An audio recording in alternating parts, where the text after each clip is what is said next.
तेरी जवानी तुझको धोखा न दे, ये अनकरीब तुझसे ले ली जाएगी। मकानों के बनाने में उम्र ख़त्म कर रहा है, बसेंगे दूसरे हिसाब देगा तू। लोगों के सामने मुअज़्ज़िज़ बना रहे, वरना इफलास जाहिर करने से लोगों की नज़रों से गिर जाएगा। मोमिन को नींद करना ज़ेबा नहीं जब तक वो अपना वसीयतनामा अपने सरहाने न रख ले।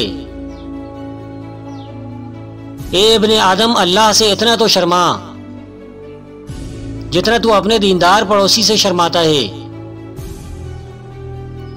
खाली तमन्ना हमाकत का जंगल है जिसमें अहमक ही मारा मारा फिरता है। ए अमल करने वाले इखलास पैदा कर, वरना मुशक्कत फजूल है। अमीरों के साथ इज्जत और गलबे से मिल, और फ़कीरों से आजी और फरूतनी के साथ। अहले गफलत के पास बैठना ही तेरी गफलत की अलामत है। अगर सब्र न हो तो तंगदस्ती या बीमारी वगैरह एक अजाब है, अगर सब्र हो तो करामत और इज्जत है। जिसने मखलूक से कुछ मांगा वो खालिक के दरवाजे से अंधा है। मौत को याद रखना नफ्स की तमाम बीमारियों की दवा है। बेहतरीन अमल दूसरों को देना है, ना कि लेना। जो खल्क के साथ खल्क में फराख तर हो वो खालिक से नज़दीक तर है।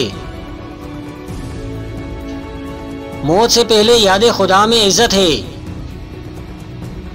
क्योंकि काटने के वक्त हल चलाना और बीज बोना हमाकत है। मोमिन अपने अहले अयाल को अल्लाह ताला पर छोड़ता है और मुनाफिक अपने दिरहम और दिनार पर। हंसने वालों के साथ हंसा मत कर, बल्कि रोने वालों के साथ रोता रहा कर। आखिरत को दुनिया पर मुकद्दम कर, दोनों में फ़ायदा हासिल करेगा। और जब तूने दुनिया को आखिरत पर मुकद्दम किया तो दोनों में नुकसान उठाएगा। जब तक तू मखलूक के अदब का ख्याल न रखेगा, खालिक के साथ अदब का दावा झूठा है। मोमिन जिस कदर बूढ़ा होता है उसका ईमान ताकतवर होता है। सब्र इख्तियार करो, क्योंकि दुनिया तमाम तर आफात व मसाइब का मजमुआ है। ना किसी से मोहब्बत में जल्दी करो और ना अदावत और नफरत में इजलत से काम लो।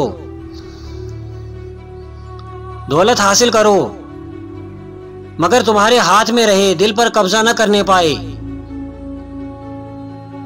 कोशिश यही करनी चाहिए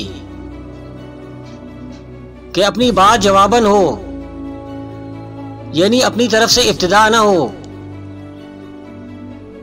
मुझे उस शख्स पर ताज्जुब है जो लोगों की ऐब जोई में मशगूल है और अपने अयूब से गाफिल है। मुझे दो चीजें बुनियादी और पसंदीदा नजर आती हैं, हुस्ने इखलाक और भूखों को खाना खिलाना। दुनिया के समंदर से बेखौफ न रहे, इसमें बहुत से लोग गर्क हो चुके हैं।